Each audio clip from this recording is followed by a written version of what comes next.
First 23 থেকে start করব। 23 থেকে স্টার্ট করার আগে আমি কয়েকটা জিনিস বোঝানোর চেষ্টা করছি।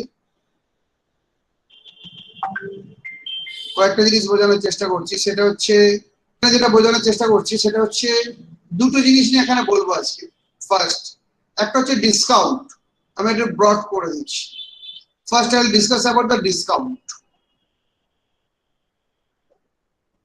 ডিসকাউন্ট বেসিক্যালি দুটো টাইপের হয়। একটা হচ্ছে ট্রেড ডিসকাউন্ট,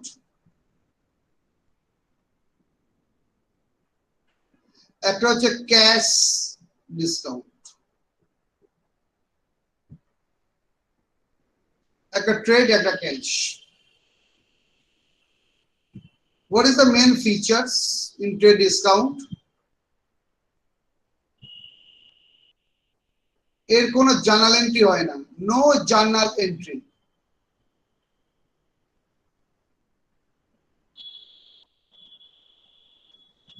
মানে accounting effect, just I am showing it in an accounting effect. Number 2, কোনো জার্নাল এন্ট্রি যেমন হয় না, but effect of amount should become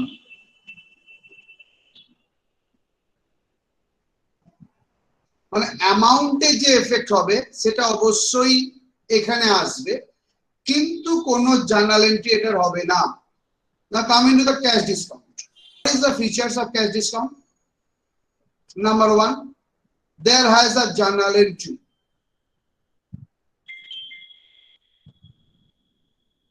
এর জার্নাল এন্ট্রি হবে। আর number 2, same as number 2, same মানে effect should become. Main difference, এর journal entry হবে, এর জার্নাল এন্ট্রি হবে না। এটা হচ্ছে মেন ডিফারেন্স। এবার মিনিং, এটা অ্যাকাউন্টিং এফেক্টের কথা বললাম, আমি যেটা বললাম সেটা হচ্ছে অ্যাকাউন্টিং এফেক্ট। এবার আমি এবারে এই দুটোর মিনিং ক্লিয়ার করব, মানেটা কি। ধরো তুমি কে, তুমি একটা বিজনেস, মানে আমি তুমি বলতে আমি বলছি, আমি কলকাতায় থাকি। কিসের ব্যবসা করব? চলো গার্মেন্টস এর বিজনেস।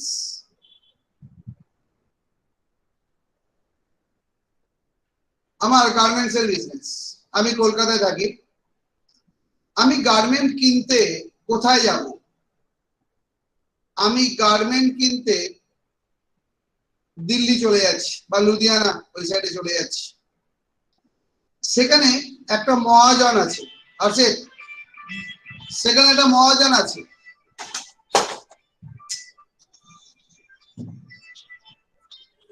সেখানে একটা মহাজন মানে যে হচ্ছে হোলসেলার, অনেক দিনের রিলেশনশিপ এর সাথে আমার। আমি এর কাছ থেকে মাল কিনি, রেগুলার বেসিস মাল কিনে নিয়ে আসি, দিল্লিতে যাই, এর কাছ থেকে মাল তুলে নিয়ে আসি। মাল বলতে গার্মেন্টস এর স্টকটা, আমি গুডসটা কিনি। অনেক দিনের রিলেশনশিপ, ভালো একটা জায়গা সম্পর্কে দাঁড়িয়ে আছে। তো আমি এখানে গিয়ে প্রথমে আমি ওকে জানালাম যে এবারে আমি 10 লাখ টাকার মাল কিনবো। আমি ওকে বললাম যে আমি 10 লাখ টাকার মাল কিনবো। তো মহাজন আমাকে বললো, তুমি এক কাজ করো নীলাঞ্জন, 10 লাখ টাকা একটা কাজ করো, আমাদের একটা অফার চলছে। এ তখন জানাচ্ছে আমাদের একটা অফার চলছে, যদি তুমি আমাকে 12 লাখ টাকার অর্ডার প্লেস করো আমার কাছে, যদি তুমি আমাকে 12 লাখ টাকার অর্ডার প্লেস করো, তাহলে 10% ডিসকাউন্ট পাবে।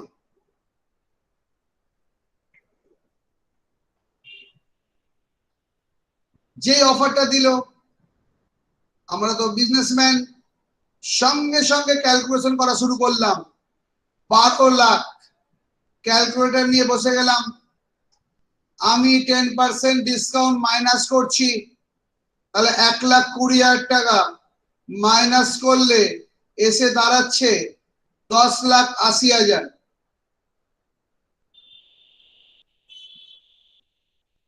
তাহলে আমার কোনো প্রবলেম নেই। 10,80,000, আমি তো 10 লাখ টাকার মাল কিনবো বলে চলেই এসেছিলাম। 80,000 টাকা দেবো, আরে 12 লাখ টাকার তো মাল পেয়ে যাবো, আমার তো কোনো টেনশন নেই।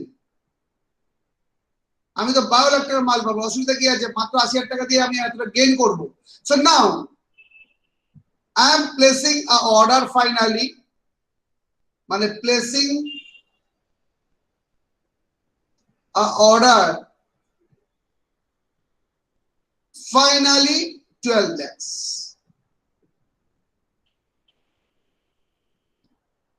12 lakhs এর আমি অর্ডারটা ফাইনালি প্লেস করে দিলাম। ঠিক আছে,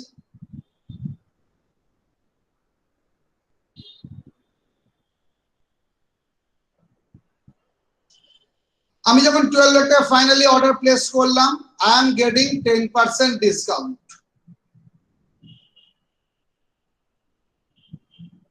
আমি 10% ডিসকাউন্ট পেলাম, এটা তো কোনো অসুবিধা নেই না। ও তখন আমাকে সমস্ত মালপত্র গার্মেন্টস সব প্যাক ট্যাক করে দিল, রেডি, এবং গার্মেন্টস নিয়ে আমি চলে এলাম। আরে চলে এলে হবে নাকি? পেমেন্ট দিতে হবে তো, পেমেন্ট দিতে হবে। কত টাকা পেমেন্ট দিতে হবে? 10,80,000 টাকা পেমেন্ট দিতে হবে। এবার আমি বললাম, যেহেতু আমাদের অনেক দিনের রিলেশনশিপ, আমাদের ক্রেডিট ট্রানজাকশন চলে, মানে ধারে কেনা বেচা চলে। আমি বললাম আমি কলকাতায় গিয়ে পেমেন্ট দিচ্ছি, পরে পেমেন্ট দেবো, এখন পেমেন্ট দিতে পারবো না। ওকে, এটা রেগুলার বেসিস হয়। তখন ও আমাকে আরেকটা কাউন্টার অফার ছাড়লো। Counter offer, what is the counter offer? যদি আপনি আমাকে উইদিন 15 ডেজ পেমেন্ট করে দেন, এ বলছে যদি আপনি আমাকে উইদিন 15 ডেজ পেমেন্ট করে দেন, তাহলে আপনাকে আমি এক্সট্রা 10% ডিসকাউন্ট দেবো। আমার তো মাথা খারাপ, চলো আবার ক্যালকুলেশন করছি।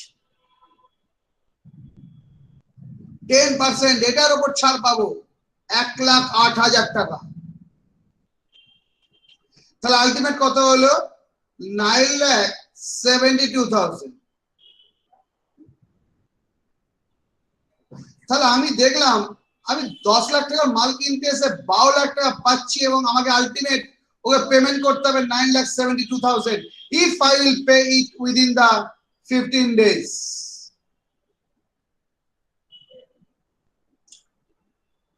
তাহলে এখানে যে প্রশ্ন, এই জায়গায় এইখানে যে ডিসকাউন্টটা দেয়া হলো, এই ডিসকাউন্টটাকে কি নামে ডাকা হয়? আর এইখানে যে ডিসকাউন্টটা দেয়া হলো, এই ডিসকাউন্টটাকে কি নামে ডাকা হয়? এই ডিসকাউন্টটাকে বলা হয় ট্রেড ডিসকাউন্ট, আর এই ডিসকাউন্টটাকে বলা হয় ক্যাশ ডিসকাউন্ট। ট্রেড মানে যখন একটা ট্রেড আর একটা ট্রেডের সাথে ডিলিংস করছে, মাল কেনা বেচা হয়নি এখনো, তখন যে ডিসকাউন্টটা পাওয়া যায় সেটাকে বলা হচ্ছে ট্রেড ডিসকাউন্ট।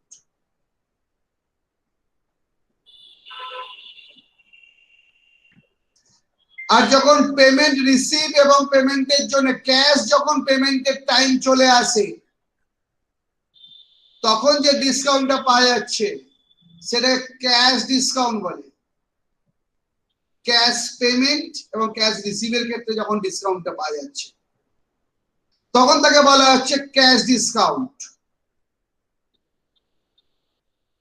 এখানে কিন্তু কোনো ক্যাশ দেবার গল্প নেই, ক্যাশ দেবার গল্প ফাইনাল অর্ডার প্লেস হয়ে যাবার পর।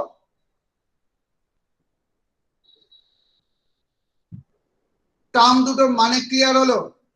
করছি অর্ডার প্লেস মানে আমি মাল কিনিনি, আমি অর্ডার দিচ্ছি। একটা বিজনেস হাউস আর একটা বিজনেস হাউসকে যখন ডিসকাউন্ট দেয় অর্ডার প্লেসের সময়, সেটাকে বলা হয় ট্রেড ডিসকাউন্ট।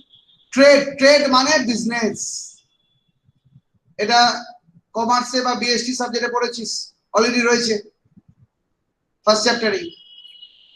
তাহলে একটা বিজনেস হাউস আর একটা বিজনেস হাউসকে যখন ডিসকাউন্ট দেওয়া হচ্ছে অর্ডার প্লেসের সময়, অর্ডার প্লেসিং আ অর্ডার, তখন সেটাকে বলা হয় ট্রেড ডিসকাউন্ট।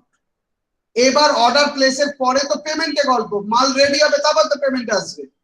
এবার যখন পেমেন্টে গল্প আসছে, টাকা লেনদেনের টাইম আসছে, তখন যে ডিসকাউন্টটা দেওয়া হয় তখন ক্যাশ, কারণ এবার ক্যাশ পেমেন্ট গল্প আসছে, তখন যে ডিসকাউন্টটা দেওয়া হচ্ছে সেটা cash discount.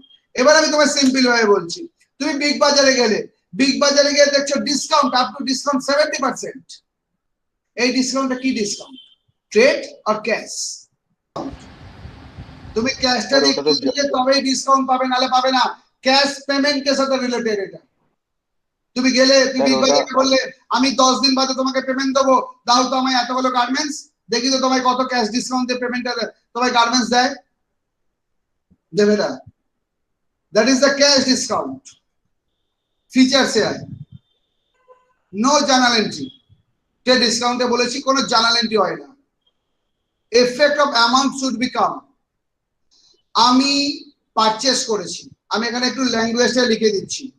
Purchase goods of rupees 12 lakh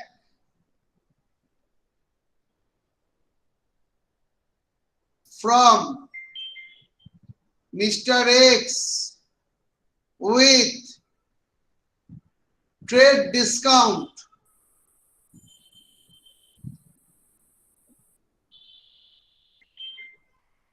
10%।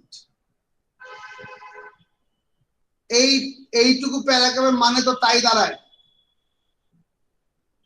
আমি গুডস পারচেজ করেছি 12 লাখ টাকার ফ্রম মিস্টার এক্স মানে দিল্লির মহাজন, উইথ ট্রেড ডিসকাউন্ট 10%। এফেক্ট কিভাবে আসবে দেখো, জার্নাল এন্ট্রি করো তো, প্লেন জার্নাল এন্ট্রি করো, পারচেজ গুডস এটা from mister x, journal entry করো, বলো purchase account debit two mister x, purchase goods from mister x. So purchase goods, purchase account debit to Mr. X. আমি mister x থেকে কিনলাম, নামটাকে আছে মানে ধারে কেনা হয়েছে। এবার ট্রেড ডিসকাউন্ট এফেক্ট কি বলেছি, নো জার্নাল এন্ট্রি, ডিসকাউন্ট নাম দিয়ে কোনো জার্নাল এন্ট্রি এখানে হবে না।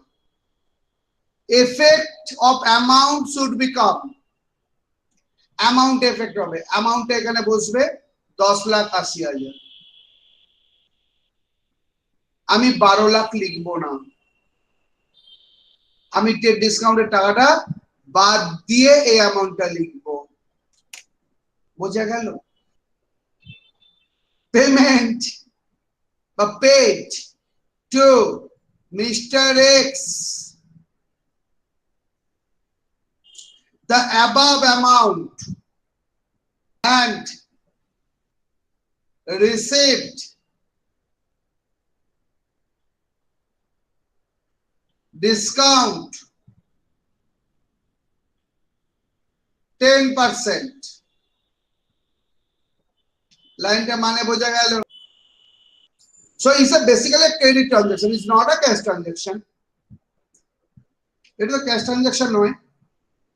পরে এন্ট্রিটা কি বলেছে, একটু ভালো করে কনসেন্ট্রেট করো, কেন তাড়াতাড়ি করে বলতে যাচ্ছ। পেড টু মিস্টার এক্স, এবার পেড করছি আমি the above amount and receive discount 10%, এবং 10% ডিসকাউন্ট পেলাম। এই অ্যামাউন্টটাকে পে করতে গিয়ে আমি 10%, বাট এই ট্রানজাকশনটা কি ট্রানজাকশন হবে, ক্যাশ ট্রানজাকশন, আমি এবার পেমেন্ট করব। তাহলে এন্ট্রি আমি কি বানাবো, এন্ট্রি বানাতে গিয়ে আমি এই যে সেকেন্ড পার্টের কোশ্চেনটা বলেছিলাম, এটা যেমন বলেছিলাম ট্রেড ডিসকাউন্ট, এটা বলেছিলাম ক্যাশ ডিসকাউন্ট। এবার ক্যাশ পেমেন্টের সময় চলে আসছে, সেই ডিসকাউন্টটাকে বলে ক্যাশ ডিসকাউন্ট। তার ফিচার্স কি ছিল? এক, জার্নাল এন্ট্রি হবে। সেকেন্ড, অ্যামাউন্টেও এফেক্ট আসবে। X account debit to cash account.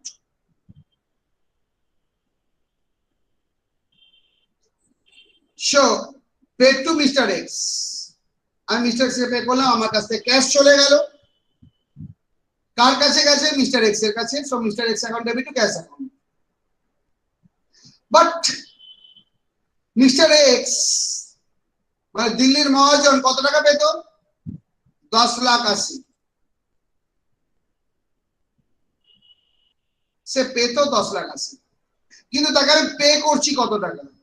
10% কম দিয়ে পে করব, আমি 10% ডিসকাউন্ট পেয়েছি, তাহলে আমি পে করছি 9,72,000। and to discount receipt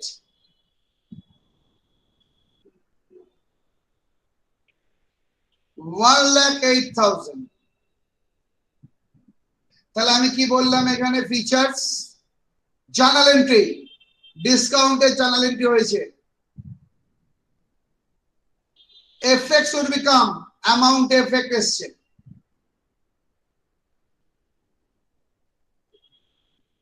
এবার প্রশ্ন,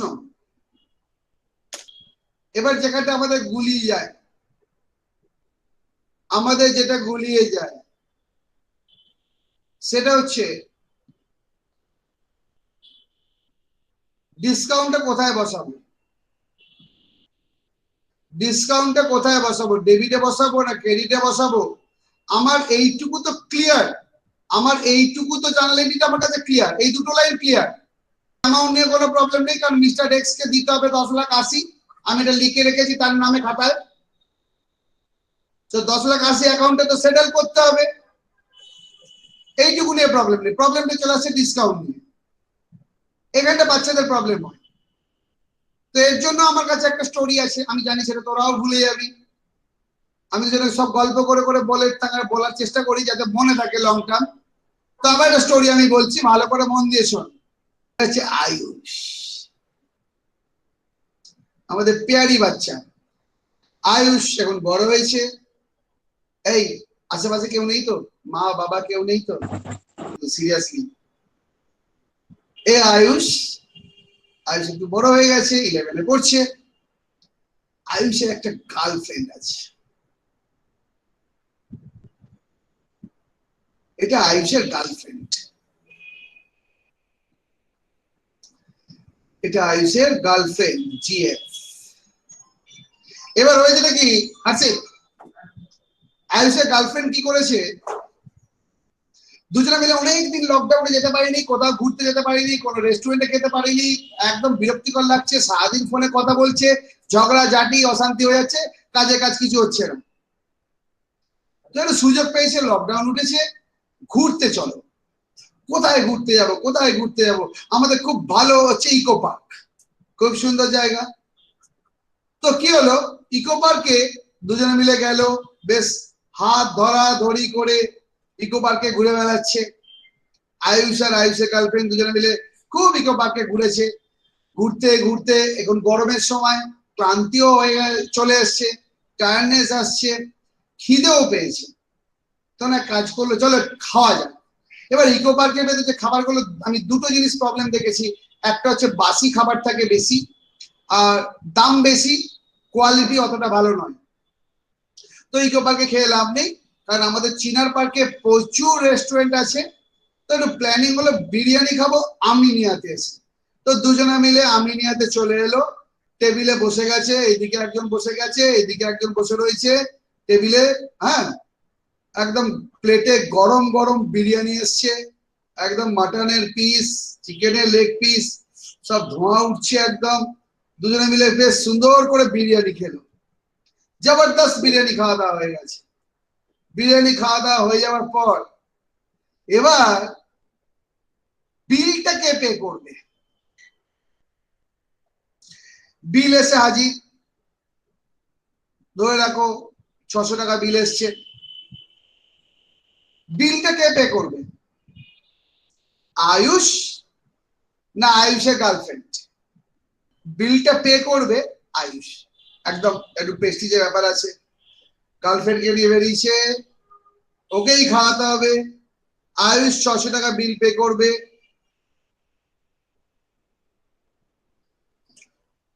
তাহলে আমি একটু এইভাবে বলতে পারি, আয়ুষ হচ্ছে ক্যাশ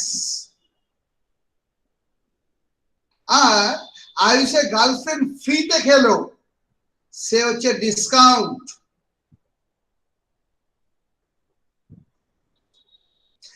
আয়ুষ হচ্ছে ক্যাশ আর আয়ুষের গার্লফ্রেন্ড ফ্রিতে খেয়েছে, সে হলো ডিসকাউন্ট। আমার এই স্টোরিটার মেন থিম কি? মেন থিম হচ্ছে এই যে বয়ফ্রেন্ড এবং গার্লফ্রেন্ড, আমাদের কাজ হচ্ছে তাদের দুজনকে এক জায়গায় রাখো, তাদেরকে সেপারেট করো না। তেমনি ক্যাশ যেখানে, তার মানে ক্যাশ যেখানে থাকবে ডিসকাউন্ট ঠিক তার পাশে থাকবে হাত ধরে।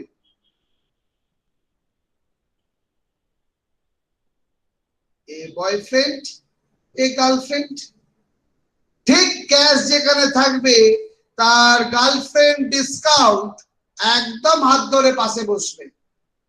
মানে যদি ক্যাশ ক্রেডিটে আসে, ডিসকাউন্ট তো ক্রেডিটে আসবে, ভুল করে ডেবিটে বসাবো না। ক্যাশ যদি ডেবিটে আসে, ক্যাশ অ্যাকাউন্ট ডেবিট হয়েছে, যখন আমি সেল করব ক্যাশ পাবো, আমি ডিসকাউন্ট দেবো, তখন ডিসকাউন্টটা কিন্তু ডেবিটে আসবে, তখন ডিসকাউন্ট সেটাকে বলা হয় allowed. Suppose two mister x, মানে ক্যাশ যদি ডেবিটে আসে ডিসকাউন্ট তখন ডেবিটে, ক্যাশ যদি ক্রেডিটে আসে ডিসকাউন্ট ও ক্রেডিটে। ভুল করে ডিসকাউন্টে তখন ডেবিটেও বসাবো না, আর এখানেও ডিসকাউন্টে তখন ভুল করে ক্রেডিটেও বসাবো না। এটা এই ট্রিক্সটা একটু মাথায় রাখবে। এই ডিসকাউন্টের গল্প যখনই থাকবে তখন একটু এই আয়ুষ আর আয়ুষের গার্লফ্রেন্ডের কথাটা মনে করবে, সেখানে নিজেকে বসিয়ে নেবে একবার, তাহলে আর প্রবলেম হবে না। বোঝা গেল গল্পটা?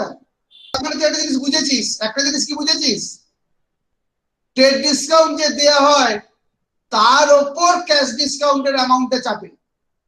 মানে 10,80,000 ওপর কিন্তু ডিসকাউন্টটা পড়ছে, 12 লাখের ওপর কিন্তু ক্যাশ ডিসকাউন্টটা পড়ছে না। ক্যাশ ডিসকাউন্ট অল টাইম পড়বে ট্রেড ডিসকাউন্ট দেওয়ার পর।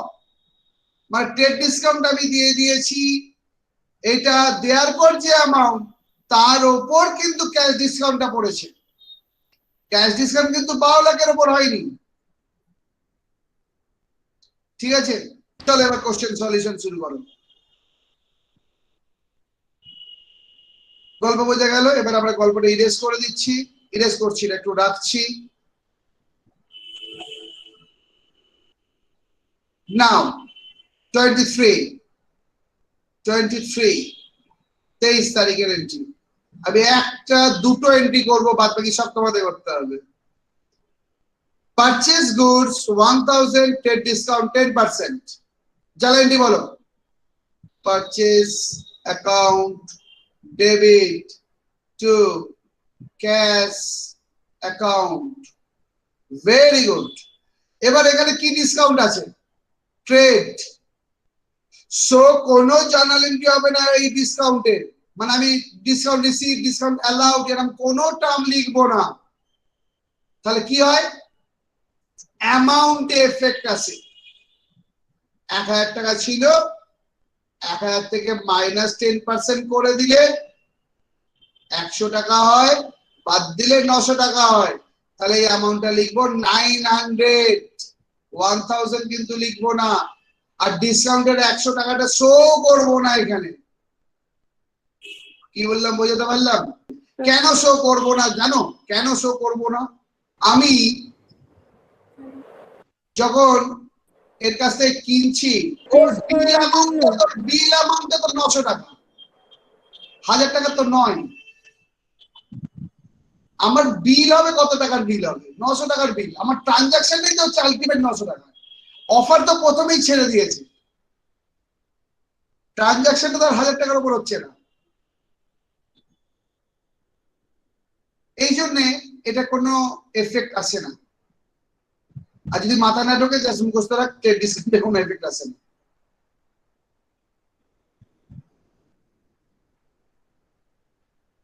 ঠিক আছে, 24 তারিখের এন্ট্রিটা বল আমাকে। পারচেজ গুডস 1000, এখানটা হচ্ছে ক্যাশ ডিসকাউন্ট 10%। বলো পারচেজ গুডসটাকে বলে দাও।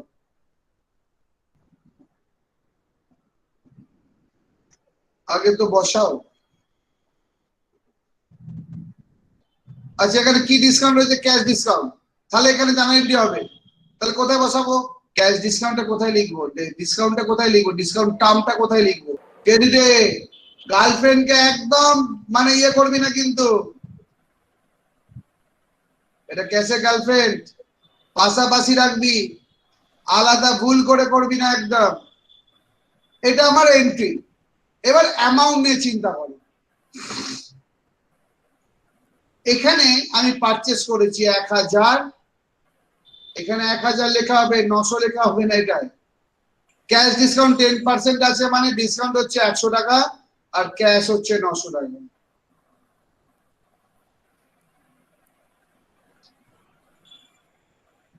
এই ডিসকাউন্টটাকে বলা হয়, এই ডিসকাউন্টটাকে বলা হয় ডিসকাউন্ট রিসিভ।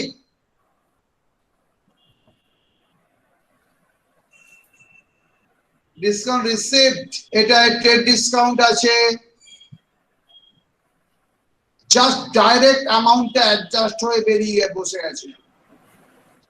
এখানে ক্যাশ ডিসকাউন্ট আছে সিডি, তাই তার জার্নাল এন্ট্রি হয়েছে, অ্যামাউন্টের ডিটেলস এফেক্ট শো করতে হয়েছে এখানে। ক্লিয়ার? 25 খতরনাক entry. Purchase goods 2000, trade discount 10%, cash discount 10%, trade discount আছে, cash discount আছে, দুটোই আছে।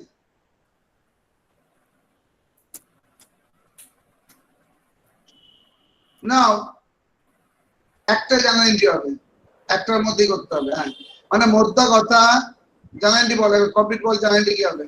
Purchase debit to cash account credit, আর এটা ক্যাশ ডিসকাউন্ট আছে, সো ডিসকাউন্ট রিসিভ অ্যাকাউন্ট। কি দিচ্ছি?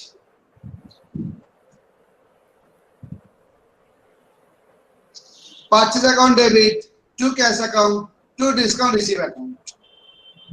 যেহেতু আমার এখানে ক্যাশ ডিসকাউন্ট আছে, আমি ডিসকাউন্ট রিসিভ, তার এফেক্ট তো আসবেই, জার্নাল হবে। যে ডিসকাউন্টের জন্য কিছু হবে না। না, এবার অ্যামাউন্ট। অ্যামাউন্টে বলো তো, 10% ট্রেড ডিসকাউন্ট বাদ দেবো প্রথমে, তাহলে 200 টাকা বাদ দিলে হচ্ছে আমার এই 1800। তাহলে আমার এফেক্ট এই অ্যামাউন্ট থেকে শুরু হবে। পারচেজ 1800, এখানে পারচেজ কত করেছিলাম? 1000 করেছিলাম ট্রেড ডিসকাউন্টে। নো, ডিসকাউন্টেড অ্যামাউন্ট নিয়েছিলাম, আফটার ডিসকাউন্ট অ্যামাউন্ট নিয়েছিলাম। আমি এখানেও সেই আফটার ডিসকাউন্ট অ্যামাউন্ট নিলাম।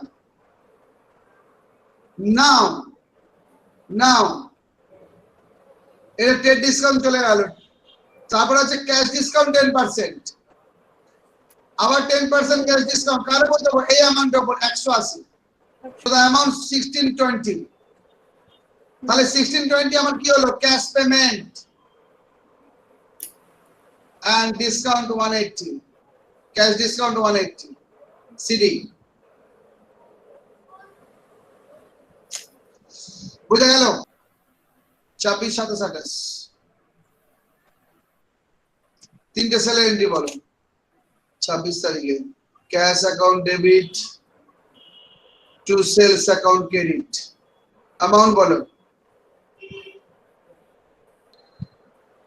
800।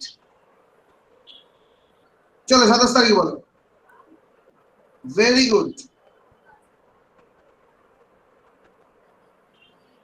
প্রথম কথা হচ্ছে এখানে ক্যাশ ডিসকাউন্ট আছে, যে ক্যাশ ডিসকাউন্ট আছে আপনি ডিসকাউন্ট জানাইতে হবে। আমি কেন cash account debit to sales account বলবো? এবার আমি অ্যামাউন্ট নিয়ে চিন্তা করবো। অ্যামাউন্ট বলো, ছোট করে বলছি 1000 টাকা সেল করেছি, লেস 10%, 100 টাকা।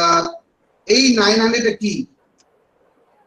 আমি ক্যাশ পেলাম, ক্যাশ রিসিভ করলাম।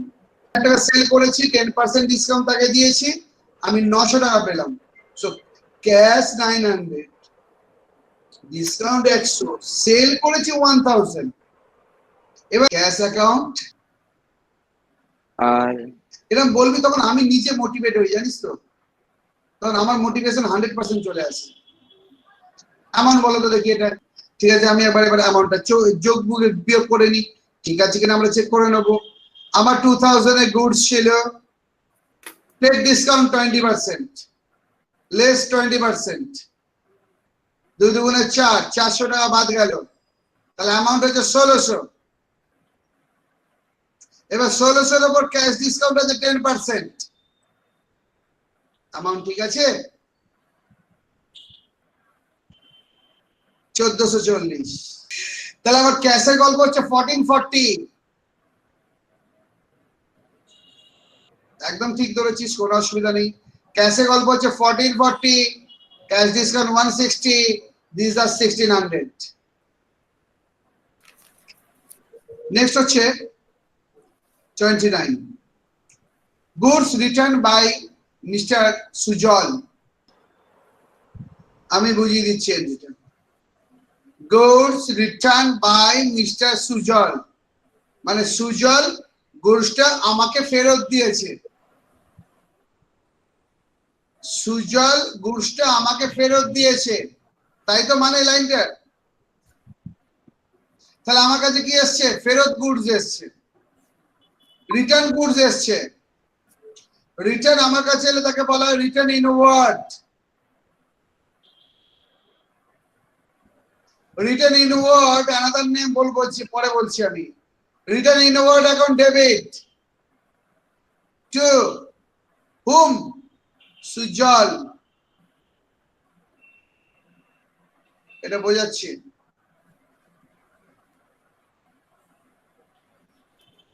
এই রিটার্ন ইনওয়ার্ড মানে আরেকটা নাম হচ্ছে সেলস রিটার্ন, টেকনিক্যাল টার্মে লেখা আছে দেখবে। এর আরেকটা নাম হচ্ছে সেলস রিটার্ন। আমি একটা ছোট্ট করে বোঝানোর চেষ্টা করছি, খুব ভালো করে দেখো, কনসেন্ট্রেট করতে পারো কিনা দেখো। Goods return by mister Sujal, আমি এটার আগে তাহলে বলতে পারি সুজল আমাকে ফেরত দিয়েছে কখন? যখন আমি ওকে বিক্রি করব। যখন আমি সুজলকে সেল করব, ওর পছন্দ হবে না, তখন সে ফেরত দেবে আমাকে। তাহলে আমি যদি সুজলকে সেল করি, মানে সেল টু সুজল, আমার জার্নালিটি কি হয়? আমার জার্নালিটি হয় Sujal account debit to sale. এবার সুজল ফেরত দিচ্ছে, যেই রিটার্ন করবে সুজল, যেই রিটার্ন করছে এর উল্টো এন্ট্রি, উল্টো রিভার্স। রিভার্সটা কি হয়? Sale to Sujal. এবার যেহেতু রিটার্ন, গায়ে লাগিয়ে দাও শুধু sales return.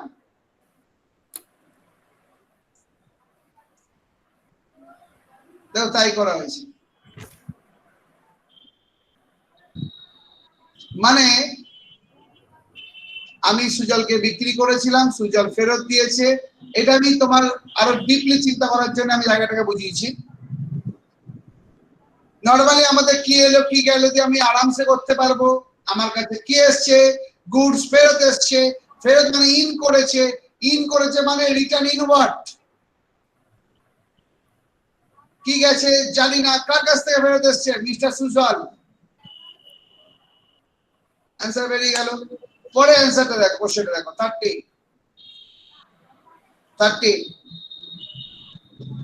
Goods return to mister Sarbajit. বলতে পারবে?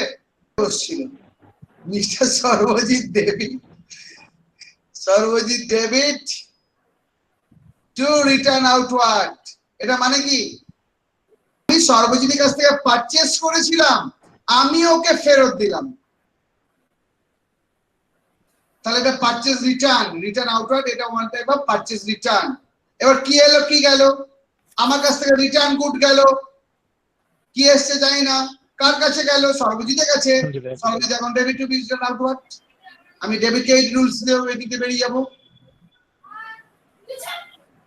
ক্লিয়ার? নাও নেক্সট এন্ট্রি, খুব সুন্দর। There is a relationship between entry 1, 2 and 3. There is a relationship. So please try to solve 1, 2 and 3. First, purchase goods from Ratan. Entry bolo. Debit to Ratan account. The amount is good. Next, debit to return outward. Very good. 1,000.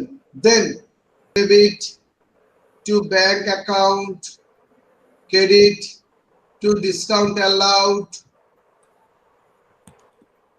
received. Mathematical টাইপের হিসাবটা করছি। আমি রতনের কাছে 9,500 টাকা purchase করেছি, রতনকে আমায় 9,500 টাকা দিতে হবে, 9,500 দিতে হবে। আমি রতনকে ফেরত দিয়েছি 1,000 ফেরত দিয়েছি। রতনকে কত টাকা দিতে হবে? 8,500।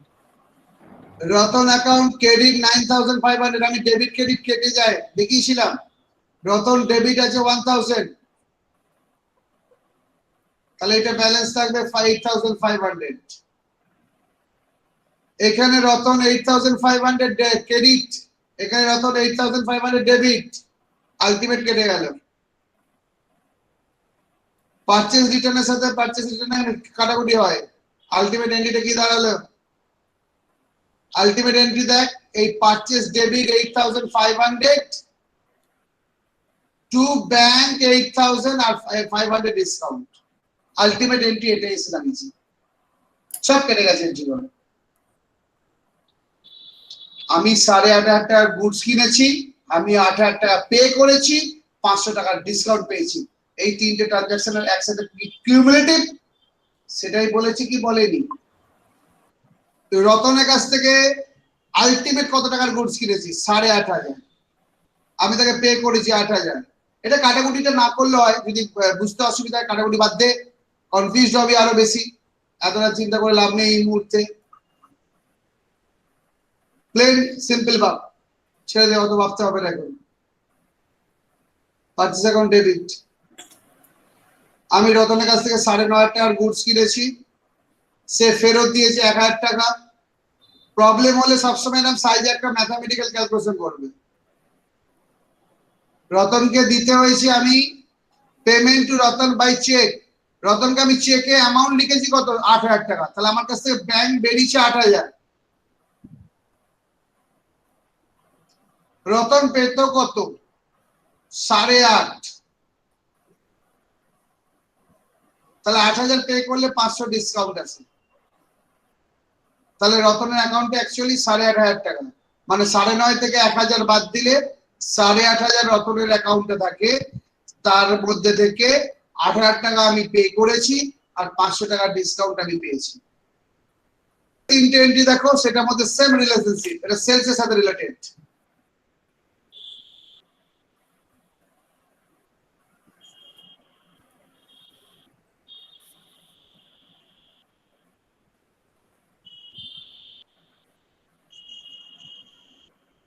পরে তিনটে এন্ট্রি দেখো সেলস এর সাথে related.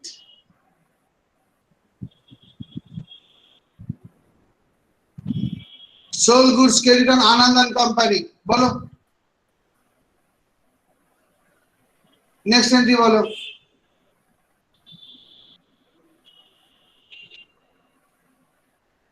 Return goods returned by Anand and Co 1,500. লাইনটা মানে কি? ও রিটার্ন বাই, সরি বাইটা আমি দেখিনি, সরি সরি। আমি যদি এটা নাও দেখতাম, আমি নেই, লেখাই নেই গুডস রিটার্ন আনন্দ এন্ড কো। আরে ভাই আমার এইখানটা দেখবো, আমি এর উল্টো এন্ট্রি করব, সেটা তো দেখালাম এফেক্ট। উল্টো এন্ট্রি করবো তো, তা বাই লেখাই নেই। পরপর এরকম তিনটে এন্ট্রি আছে, আমি উল্টো এন্ট্রি করবো তো, বলে দিলাম না। নেক্সট নাম্বার 6, কিন্তু এই সরি হলো cash account debit if there is a full settlement means the discount.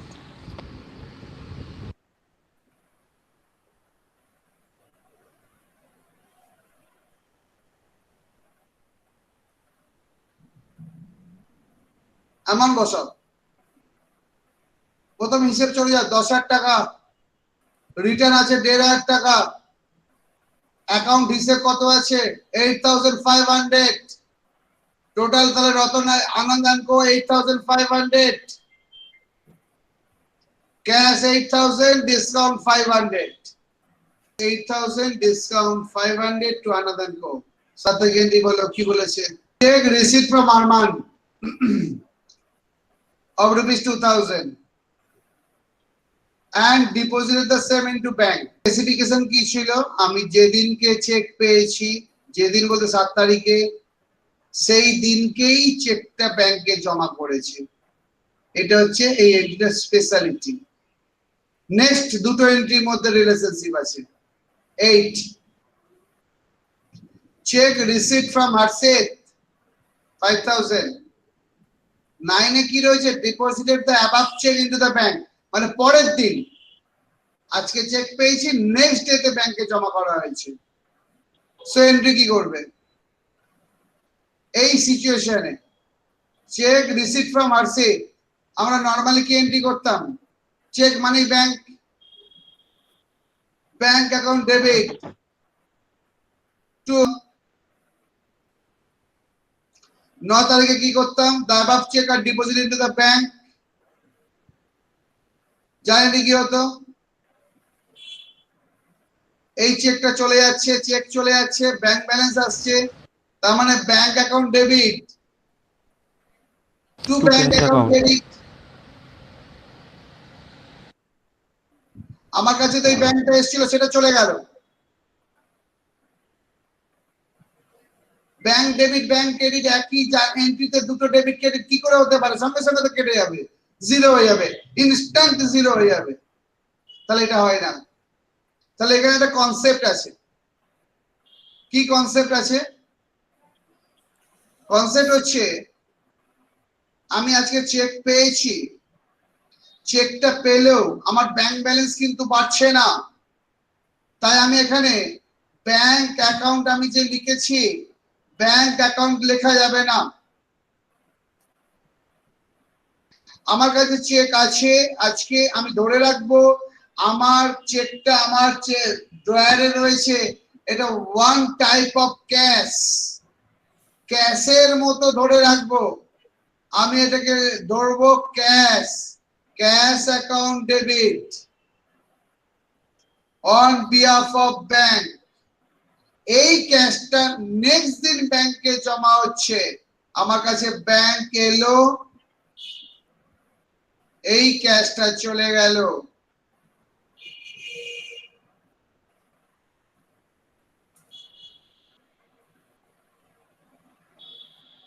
Clear হলো? 10 তারিখের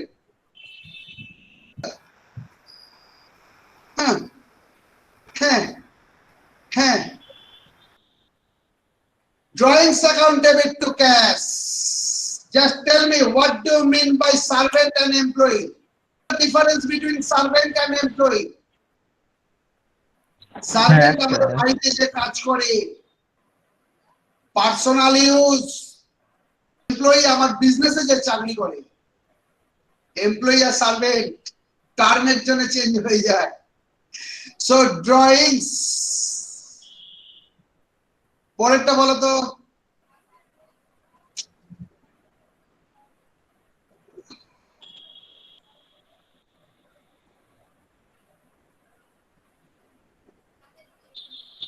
আমাদের স্যালারি বা এইসব এমপ্লয়ীদের যখন আমল means will assume is a employee in my organisation, এমপ্লয়ির নামে কোনো অ্যাকাউন্ট মেনটেন হয় না। নরমালি স্যালারি পেড, সেটা স্যালারি একটা হেড থাকে, স্যালারি বক্সে সেখানে ডিটেলস থাকে, স্যালারি কপিতে ডিটেলস থাকে। এটা salary account debit to Amal কতটা মানে জানিস? আমার কাছে ক্যাশ গেল না, মানে কোনো এন্ট্রি এসে দাঁড়ালো না, মানে আলটিমেট আমি স্যালারি দিয়েছি, স্যালারি থেকে ক্যাশ যখনই কোনো স্যালারি এরকম এক্সপেন্স পেতে নেম থাকবে, এগুলোকে আমরা নেমগুলোকে ভাইটাল, বিশেষ করে স্যালারি ক্ষেত্রে এমপ্লয়ির নাম ইউজ হয় না। ধর এরকম লেখা হচ্ছে পেড ওয়েজেস টু মুকুন্দ বা বাহাদুর, পেড ওয়েজেস টু বাহাদুর, সো বাহাদুরের নাম আসবে না, ওয়েজেস এর জন্য ক্যাশ গেছে, এইটুকু ধরে নেবো। নেম কোনো ভ্যালিড থাকে না স্যালারি ওয়েজেস পে করার সময়। এরকম পেয়েছি না আমরা আগে, salary paid wages paid to worker, আমরা ওয়ার্কারের নামে অ্যাকাউন্ট লিখবো না, wages account debit to cash, আমার কাছে ক্যাশ বেরিয়ে গেছে, এটা ধরবো।